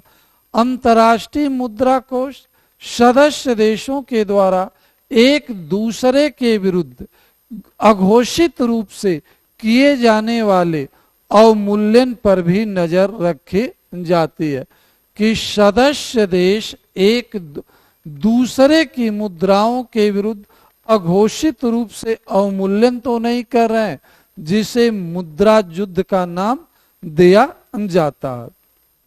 तो यह अंतर्राष्ट्रीय मुद्रा कोष के प्रमुख कार्य हैं। 5 मिनट में अंतर्राष्ट्रीय मुद्रा को अब आगे हम डिस्कस करें अंतर्राष्ट्रीय मुद्रा कोष और भारत के संबंध क्या? भारत और IMF, भारत और IMF। भारत IMF का मौलिक सदस्य है। IMF के सदस्य देशों को दो भागों में बांटा जाता। जो फाउंडर मेंबर हैं उन्हें मौलिक सदस्य कहा जाता, और जो फाउंडर मेंबर नहीं है उन्हें नॉन फाउंडर मेंबर कहा जाता। तो भारत IMF का फाउंडर मेंबर है, मौलिक सदस्य। भारत IMF में जो 10 सर्वाधिक कोटा रखने वाले देश हैं, भारत उनमें एक देश है। IMF द्वारा भारत को समय समय पर विशेष सहायता प्रदान की गई है। IMF द्वारा भारत के नीति निर्माण प्रक्रिया में भी सहायता दी जाती है, सलाह दी जाती है। IMF के सलाह पर भारत ने 1991 में नई आर्थिक नीतियों को लागू किया। IMF के सलाह पर भारत ने आर्थिक सुधार कार्यक्रमों को लागू किया। भारत IMF के समय समय पर अधिशासी मंडल में भी सम्मिलित होता रहता। भारत को IMF के गवर्नर के चुनाव में भी भाग लेने का अधिकार है। तो मित्रों, अभी हमने आपके साथ IMF के बारे में एक संक्षेप में चर्चा परिचर्चा आपके साथ किया। तो जो लघु उत्तरी प्रश्न 10 मॉडल पेपर में थे, उनको अभी हम चर्चा पर चर्चा आपके साथ कर रहे हैं, जिसमें 7वां क्वेश्चन हमारे अंतर्राष्ट्रीय मुद्रा कोष को लेकर था। जो प्रश्न है, मध्य प्रदेश के ग्रामीण विकास में पशुपालन की भूमिका का मूल्यांकन कीजिए। मध्य प्रदेश की अर्थव्यवस्था कृषि आधारित अर्थव्यवस्था। मध्य प्रदेश में ग्रामीण अर्थव्यवस्था विद्यमान है।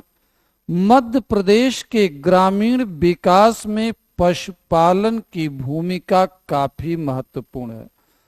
मध्य प्रदेश में के ग्रामीण विकास में रोजगार सृजन के, हमारा प्रश्न है मध्य प्रदेश के ग्रामीण विकास में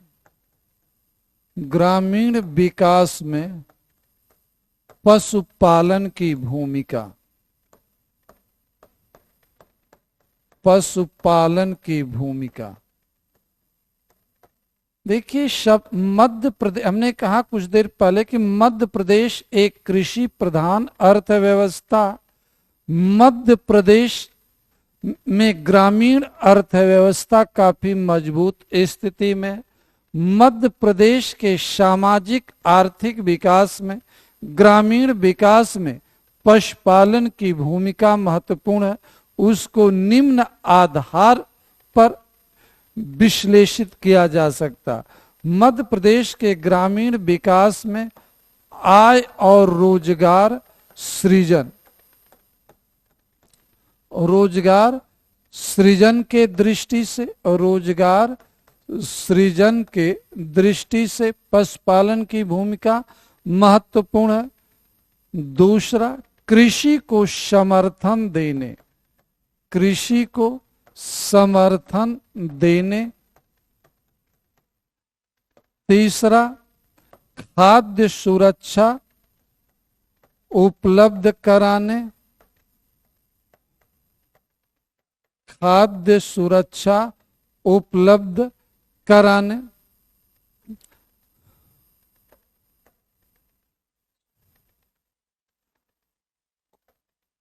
उद्योगों के बढ़ावा देने, उद्योगों के बढ़ावा देने देने। व्यापार को बढ़ावा देने, बढ़ावा देने। मध्य प्रदेश के ग्रामीण विकास में पशुपालन की भूमिका। पहला हमने कहा आय और रोजगार सृजन के दृष्टि से मध्य प्रदेश में वर्तमान में सरकार पशुपालन को बढ़ावा दे रही है। इसमें दुधारू पशु भी हैं और गैर दुधारू पशु हैं। सरकार दुधारू पशुओं के संदर्भ में दुधारू पशु प्रदाय योजना संचालित कर रही है, जिससे कि प्रदेश में डेयरी उद्योग को बढ़ावा मिल सके। आज वर्तमान में मध्य प्रदेश सरकार पशुपालन को प्रोत्साहित कर रही है। मुख्य रूप से दुधारू पशुओं के पशुपालन को बढ़ावा दिया जा रहा है। इसके लिए किसानों को सब्सिडी प्रदान की जा रही है। पशु बीमा योजना को प्रभावपूर्ण तरीके से क्रियान्वित किया जा रहा। पशुओं को सुरक्षित रखने, उनकी देखभाल करने पर विशेष बल दिया जा रहा। पशु चिकित्सा सेवा का लगातार उन्नयन किया जा रहा। पशुओं की नस्ल में सुधार करने की योजना पर क्रियान्वित किया जा रहा। मध्य प्रदेश में डेयरी उद्योग तेजी से उभरता हुआ उद्योग है। मध्य प्रदेश सरकार गौ पालन को बढ़ावा देकर, दुधारू पशुओं के पालन को बढ़ावा देकर किसानों की आय में वृद्धि करने, किसानों को आय के एक अतिरिक्त स्रोत उपलब्ध करने पर बल दे रही है। पशुपालन को प्रोत्साहित करके सरकार ग्रामीण क्षेत्रों में रोजगार के नए अवसर उत्पन्न कर रही है। मध्य प्रदेश में डेयरी उद्योग को, मुर्गी पालन को या और साथ में भेड़ों के पालन को भी बढ़ावा दिया जा रहा, जिससे कि मध्य प्रदेश में उलन उद्योग को प्रोत्साहित किया जा सके, उलन उद्योगों के विकास को बढ़ावा दिया जा सके।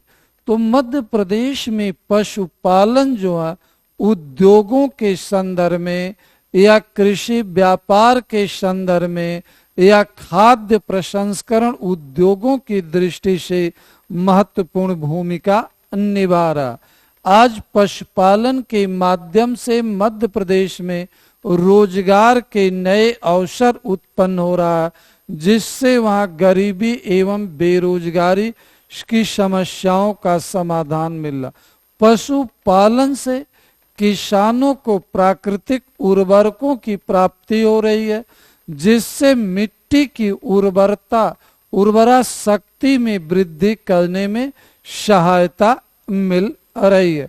मिट्टी की उर्वरा शक्ति को बनाए रखने में या उसका संवर्धन करने में मदद मिली। पशुपालन से मध्य प्रदेश में ग्रामीण क्षेत्रों में जैविक फार्मिंग को बढ़ावा दिया जा रहा, जिससे कृषि उत्पादन और उत्पादकता में वृद्धि हो रही। तो पशुपालन कृषि को प्रत्यक्ष और अप्रत्यक्ष दोनों रूपों में समर्थन प्रदान कर रहा। पशुपालन के विकास से मध्य प्रदेश में कृषि व्यापार को बढ़ावा मिल रहा, जिससे मध्य प्रदेश के किसान विदेशी मुद्रा की भी प्राप्ति करें। मध्य प्रदेश सरकार पशुओं की नस्ल सुधार के संदर्भ में योजना क्रियान्वित कर रही है, जिससे पशुओं की नस्लों में सुधार पर बल देकर के उनसे संबंधित गतिविधियों को प्रोत्साहित किया जा रहा। सरकार पशुपालन को दृष्टिगत रखते हुए बाजार पहुंच योजना को भी प्रभावपूर्ण तरीके से क्रियान्वित कर रही है, जिससे कि पशुओं से संबंधित उत्पादों को, दुग्ध उत्पादों को, डेयरी उत्पादों को, मुर्गी पालन को अंडों के व्यापार को गांव से शहर की तरफ आसानी से लाया जा सके। इसके साथ साथ पशुपालन से मध्य प्रदेश में चमड़ा उद्योग को भी बढ़ावा मिल रहा। तो वर्तमान में मध्य प्रदेश के ग्रामीण विकास में पशुपालन की भूमिका महत्वपूर्ण होती जा रही है। पशुपालन को सरकार द्वारा समर्थन दिया जा रहा है, जिसके कारण आय और रोजगार के नए अवसर उत्पन्न हो रहे हैं। कृषि को समर्थन मिल रहा, कृषि के न केवल घरेलू व्यापार बल्कि कृषि के अंतर्राष्ट्रीय व्यापार को प्रोत्साहन मिल रहा है। क्लियर? तो मध्य प्रदेश के विकास में पशुपालन की महत्वपूर्ण भूमिका। अगला प्रश्न हमारा है, वित्तीय समावेशन क्या, इसका उद्देश्य क्या है, महत्व प्रमुख चुनौतियां और भारत सरकार द्वारा किए गए प्रयास। देखिए, वित्तीय समावेशन, वित्तीय समावेशन का अर्थ होता है सभी लोगों को सभी प्रकार की वित्तीय सुविधाएं उत्पन्न कर, सभी लोगों को सभी प्रकार की वित्तीय सुविधाएं उपलब्ध कराना, वित्तीय सुविधाएं उपलब्ध कराना, यह हमारा वित्तीय समावेशन की परिभाषा। आपसे पूछा जाए वित्तीय समावेशन क्या है, तो आप कहना कि वित्तीय समावेशन वह प्रक्रिया है जिसके माध्यम से सभी लोगों को सभी प्रकार की वित्तीय सुविधाएं उपलब्ध कराई जाती है। वित्तीय समावेशन के 4 घटक हैं। बैंकिंग सुविधा, दूसरा ऋण सुविधा, निवेश की सुविधा और बीमा की सुविधा, बीमा की सुविधा। यह वित्तीय समावेशन के कंपोनेंट है, घटक है। वित्तीय समावेशन के 4 घटक हैं। बैंकिंग सुविधा, बीमा की सुविधा, ऋण की सुविधा और निवेश की सुविधा। वित्तीय समावेशन के अंतर्गत सरकार सभी लोगों को बैंक से जोड़ना चाहती है। सरकार सभी क्षेत्रों में बैंकों की स्थापना करना चाहती है, बैंकों की शाखाएं जिससे लोग अपनी छोटी छोटी बचतों को आसानी से बैंक में जमा कर सकें। और जब बैंकिंग सुविधा होती है तो लोग बचत करने के लिए भी प्रेरित होते हैं। बैंकिंग सुविधा आपके घर के पास होनी चाहिए, नजदीक होनी चाहिए। तो भारत सरकार बैंकिंग सुविधा उपलब्ध कराने के लिए सतत प्रयास है। सरकार का लक्ष्य है कि हर 5 से 7 किलोमीटर की परिधि में राष्ट्रीयकृत बैंक की कोई न कोई शाखा हो, सरकारी बैंक की कोई न कोई शाखा हो। सरकार अल्ट्रा स्मॉल बैंकिंग सुविधा, मोबाइल बैंकिंग सुविधा के माध्यम से लोगों को बैंकिंग खाता खोलने की, बैंकों में पैसा जमा करने की, निकासी की सुविधा दे। वित्तीय समावेशन में इस बात पर बल दिया जाता है कि लोगों को ऋण कैसे उपलब्ध कराया जाए, लोगों को संस्थागत साख व्यवस्था से कैसे जोड़ा जाए। भारत सरकार लोगों को ऋण सुविधा उपलब्ध करा करके स्वरोजगार के लिए प्रेरित करना चाहती है, स्व उद्यमशीलता को बढ़ावा देना चाहती है, स्टार्टअप को बढ़ावा देना चाहती है, नवाचार को प्रोत्साहित करना चाहती है। प्रत्येक व्यक्ति के पास निवेश की वैकल्पिक सुविधा, चाहे म्यूचुअल फंड में हो, शेयर बाजार में हो, या पब्लिक प्रोविडेंट फंड में हो, या अन्य योजनाओं में, तो सरकार निवेश करने के लिए भी अनेक विकल्प उपलब्ध कराने पर बल दे रही है। वित्तीय समावेशन का चौथा घटक जो है बीमा की सुविधा है। सरकार अधिक से अधिक लोगों को बीमा योजना का लाभ उठाने के लिए प्रेरित कर रही है। सरकार बीमा के क्षेत्र में प्रतिस्पर्धा उत्पन्न कर रही है।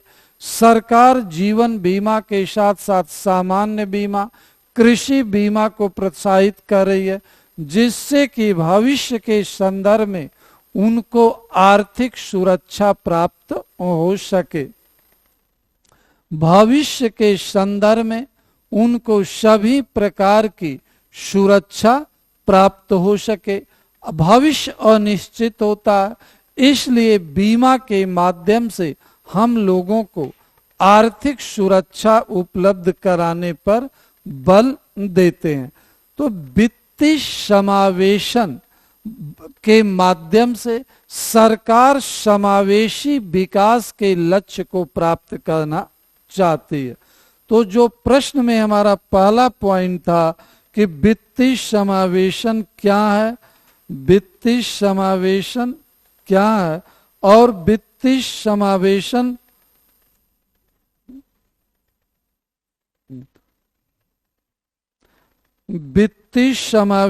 क्या, इसका उद्देश्य क्या है, महत्व।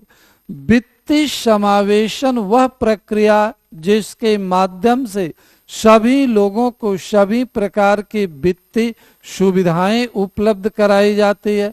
वित्तीय समावेशन में बैंकिंग सुविधा, ऋण सुविधा, निवेश की सुविधा, बीमा की सुविधा पर बल दिया जाता है। यह वित्तीय समावेशन के 4 घटक है। वित्तीय समावेशन का उद्देश्य जो है समावेशी वित्तीय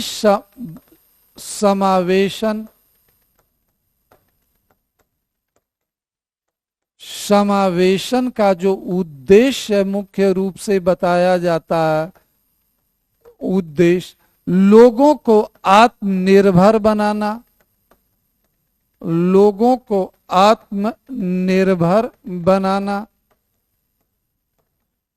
बनाना, समावेशी विकास सुनिश्चित करना, समावेशी विकास सुनिश्चित करना,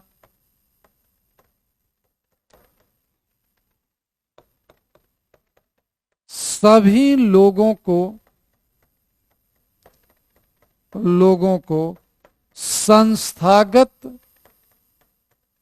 वित्त व्यवस्था के साथ जोड़ना, सभी लोगों को संस्थागत वित्त व्यवस्था के साथ जोड़ना। यह वित्तीय समावेशन का उद्देश्य। आपसे पूछा जाए कि वित्तीय समावेशन का मुख्य उद्देश्य क्या, तो आप यही कहना कि वित्तीय सुविधाओं के माध्यम से सभी लोगों को आत्मनिर्भर बनाना, समावेशी विकास करना, लोगों को संस्थागत वित्त व्यवस्था से जोड़ना है।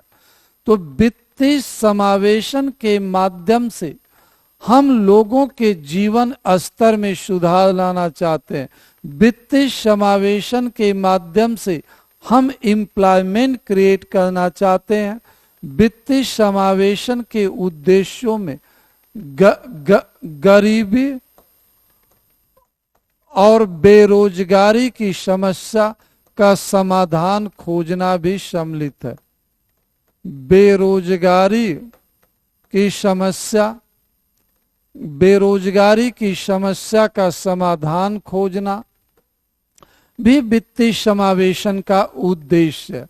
आत्मनिर्भर व्यक्ति तभी बनेगा जब उसे एम्प्लॉयमेंट मिले, उसे आय के स्रोत उत्पन्न हो। तो वित्तीय समावेशन लोगों को आत्मनिर्भर बनाने पर बल देता। वित्तीय समावेशन गरीबी एवं बेरोजगारी की समस्या का समाधान खोजने पर बल देता। वित्तीय समावेशन समावेशी विकास को प्रोत्साहित करता। सभी लोगों को संस्थागत वित्त व्यवस्था से जोड़ना। देश में वित्त व्यवस्था के संस्थागत और गैर संस्थागत स्रोत हैं।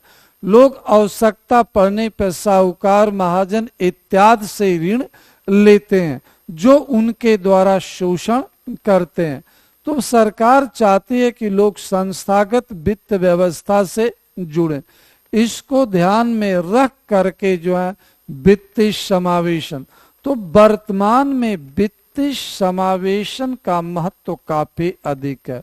वित्तीय समावेशन के माध्यम से सरकार बचत को प्रोत्साहित करना चाहती है। सरकार वित्तीय संसाधनों को गतिशील बनाना चाहती है। तो आपसे पूछा जा वित्तीय संसाधन के महत्व को लेकर, वित्तीय समावेशन का महत्व मत पाला, बचत को गतिशील बनाने, बचत को गतिशील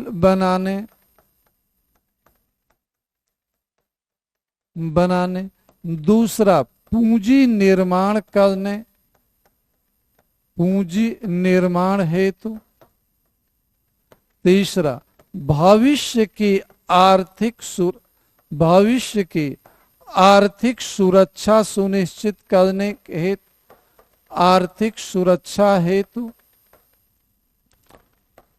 विकास को बढ़ावा, विकास को प्रोत्साहित करने।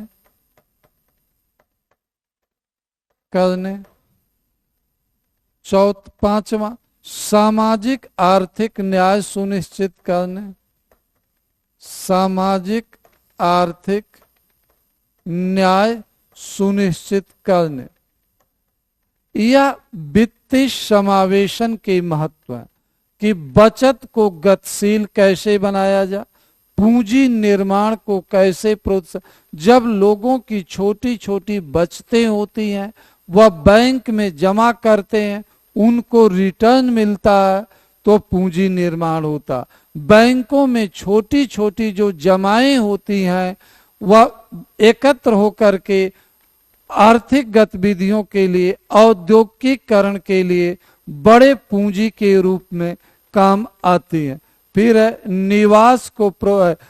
विकास को प्रोत्साहित करने हेतु, जब बैंकों के पास छोटी छोटी बचतें जमा होती हैं, लोग निवेश करते हैं, तो उसी पैसे को बैंक और वित्तीय संस्थाएं लोगों को, उद्यमियों को ऋण के रूप में उपलब्ध कराते हैं, जिससे विकास को बढ़ावा मिलता है, आर्थिक विकास को बढ़ावा मिलता है, सामाजिक विकास को बढ़ावा मिलता है। जब विकास होगा तो रोजगार सृजन भी होगा।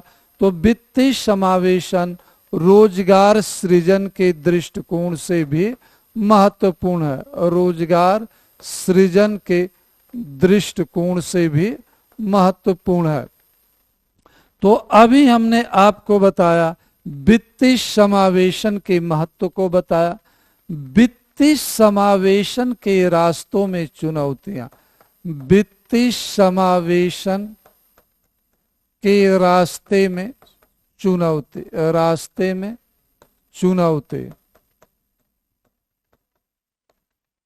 वित्तीय समावेशन के रास्ते में एक नहीं अनेक चुनौतियां। सबसे पहली चुनौती है वित्तीय साक्षरता की कमी। साक्षरता की कमी, लोगों को निवेश के अन्य विकल्पों के बारे में जानकारी नहीं है। लोग म्यूचुअल फंड हो, शेयर बाजार हो या अन्य गैर परंपरागत निवेश के विकल्प हैं, उनके बारे में लोग अच्छी तरीके से नहीं जानते। इसके लिए वित्तीय साक्षरता जरूरी है। फिर दूसरा वित्तीय सुरक्षा। अनेक बार देखने को मिलता है कि लोग चिट फंड कंपनियों में या गैर बैंकिंग वित्तीय संस्थाओं में अपना पैसा जमा करते हैं, निवेशित करते हैं, उनका पैसा डूब जाता है। तो इसकी सुरक्षा की गारंटी कौन लेगा? यह क्योंकि सरकार निवेश को प्रोत्साहित कर रही है, तो लोग गैर बैंकिंग वित्तीय संस्थाओं, चिट फंड कंपनियों या अनेक कंपनियों में निवेश करते हैं जहां डूब जाता है। यह एक चुनौती है। दूसरा, बचत करने हेतु प्रोत्साहन का अभाव। लोगों को कैसे बचत करने के लिए प्रोत्साहित किया जा। लोगों की आय पर्याप्त नहीं है जिससे कि लोग जो है अपने न्यूनतम आवश्यकताओं की पूर्ति करें। व्यक्ति के पास जब न्यूनतम आय नहीं होगी तो अपने लिविंग स्टैंडर्ड को मेंटेन नहीं कर पाता, न्यूनतम बुनियादी आवश्यकताओं को पूरा नहीं कर पाता, तो ऐसे में वह बचत कैसे करेगा।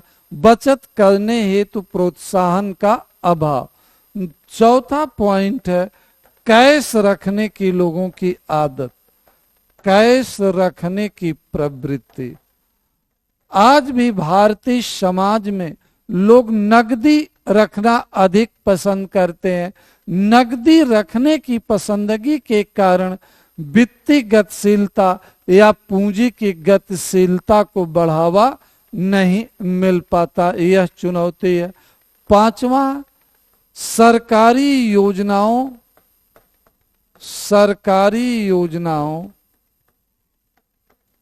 के संदर्भ में लोगों को पर्याप्त जानकारी न होना, लोगों को पर्याप्त जानकारी न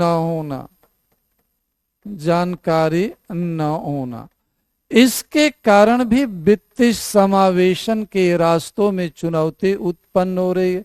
लास्ट हमारा है बैंकों की कार्यप्रणाली। बैंकों की कार्यप्रणाली लोग बैंकों के पास ऋण लेने जाते हैं, बैंक ऋण नहीं देती है या बैंक ऋण देते समय तरह तरह के कंडीशन इम्पोज करती है या बैंक के अधिकारियों और कर्मचारियों द्वारा कमीशन लेकर के ऋण दिया जाता। यह भी वित्तीय समावेशन के रास्तों में भ्रष्टाचार भी एक चुनौती के रूप में देखा जा रहा। बैंक छोटे छोटे लोग, उद्यमियों को, व्यापारियों को या आम जनता को आसानी से ऋण नहीं दे रही है, यह चुनौती है। अब इसका अगला काउंटर पार्ट है वित्तीय समावेशन की दिशा में उठाए गए कदम। वित्तीय समावेशन की दिशा में उठाए गए कदम, दिशा में उठाए गए प्रमुख कदम। पहला कदम क्या है? जनधन योजना। जनधन योजना। दूसरा, भुगतान बैंक की स्थापना।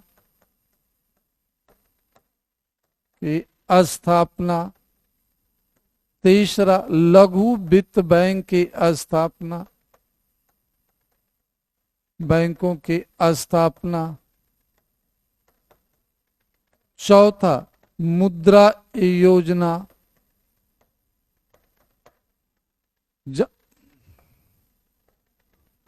बैंकों का विस्तार। देखिए, वित्तीय समावेशन की दिशा में यह प्रमुख कदम उठाए गए। प्रधानमंत्री जनधन योजना क्रियान्वित की जा रही है, जो देश विश्व की सबसे बड़ी वित्तीय समावेशन योजना के रूप में देखे। भुगतान बैंक 2015 से स्थापित किए जा रहे हैं। लघु वित्त बैंकों की स्थापना को बढ़ावा दिया जा रहा है। मुद्रा योजना क्रियान्वित की जा रही है। बैंकों का विस्तार किया जा रहा है। बैंक विहीन क्षेत्रों में बैंकों की शाखाएं स्थापित की जा रही हैं। बैंकों को दिशा निर्देशित किए जा रहे हैं। वित्तीय समावेशन की दिशा में स्टार्टअप कार्यक्रम भी चलाया जा रहा है।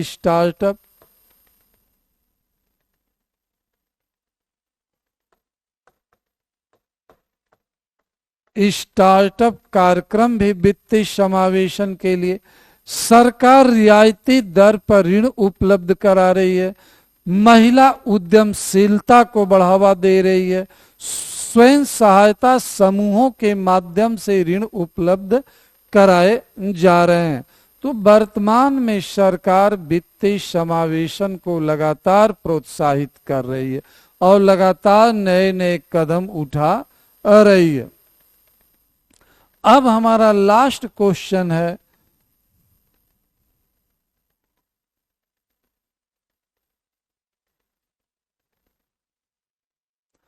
मध्यिका के गुणों का वर्णन कीजिए। Merit of medians, merits of medians, मध्यिका के गुणों का वर्णन। देखिए, मध्यिका एक केंद्रीय प्रवृत्ति की माप का घटक है। माध्यिका क्या है? केंद्रीय प्रवृत्ति की माप का घटक है। मेजर ऑफ सेंट्रल टेंडेंसी का यह एक कंपोनेंट है। माध्यिका जो है मेजर ऑफ सेंट्रल टेंडेंसी का एक कंपोनेंट है।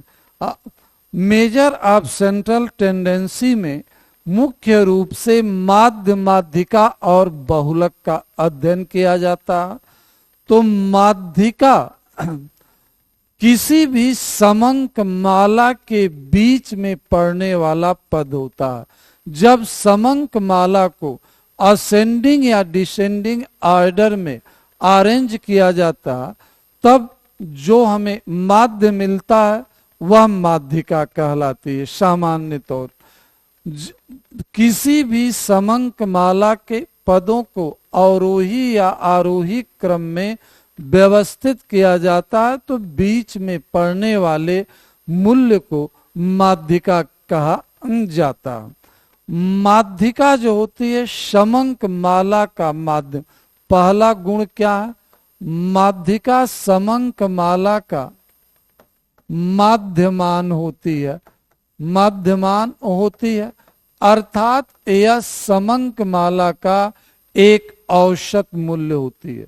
दूसरा गुण है माध्यिका समंक माला के मूल्यों में असामान्य उतार चढ़ाव से बहुत प्रभावित नहीं होती है, कम प्रभावित होती है। असामान्य मूल्यों से माध्यिका जो है कम प्रभावित होती है। तीसरा, माध्यिका जो है आंकड़ों के विश्लेषण में काफी उपयोगी मानी जाती है। असामान्य मूल्यों से, असामान्य मूल्यों से कम प्रभावित होती है, प्रभावित होती है। तीसरा पॉइंट इसका, आंकड़ों के विश्लेषण में, आंकड़ों के विश्लेषण में, विश्लेषण में यह सहायक है। आंकड़ों के विश्लेषण में यह सहायक है। माध्यिका की गणना सरलता के साथ, सरलता के साथ की जा सकती है, की जा सकती है। माध्यिका के मूल्य स्थिर होते हैं। माध्यिका के मूल्य स्थिर होते हैं। माध्यिका समंक माला के गुणात्मक पहलुओं के बारे में जानकारी। माध्यिका जो होती है समंक माला के गुणात्मक पहलुओं के बारे में हमें जानकारी देती है। तो आपसे पूछा जा कि माध्यिका क्या है, माध्यिका के गुण क्या, तो आप कहना माध्यिका केंद्रीय प्रवृत्ति का एक घटक है। किसी समंक माला के विभिन्न पदों को आरोही या अवरोही क्रम में व्यवस्थित करने पर जो बीच में पड़ने वाला पद होता है वह माध्यिका कहलाता। माध्यिका से यह पता चलता है कि समंक माला के जो विभिन्न मूल्य हैं उनमें किस प्रकार के परिवर्तन की प्रवृत्ति पाई जाती है। माध्यिका से हमको समंक माला के श्रेणी के विभिन्न मूल्यों के में जो गुणात्मक परिवर्तन होता उसके बारे में जानकारी प्राप्त होती है। माध्यिका के गुण क्या है, मैंने आपको लिखा। माध्यिका जो होती है समंक माला का मध्यमान होती है। माध्यिका जो होती है असामान्य मूल्यों से कम प्रभावित होती है। माध्यिका जो होती है आंकड़ों के विश्लेषण में सहायक होती है। माध्यिका की गणना सरलता के साथ की जा सकती है। माध्यिका के मूल्य स्थिर होते हैं। यह माध्यिका के गुण होते हैं। तो अभी मित्रों मैंने आपको लघु उत्तरी जो प्रश्न मॉडल प्रश्न थे 10 उनको मैंने आपको डिस्कस किया। अब अगली क्लास में हम आपको दीर्घ उत्तरी प्रश्न डिस्कस करेंगे। बहुत बहुत धन्यवाद।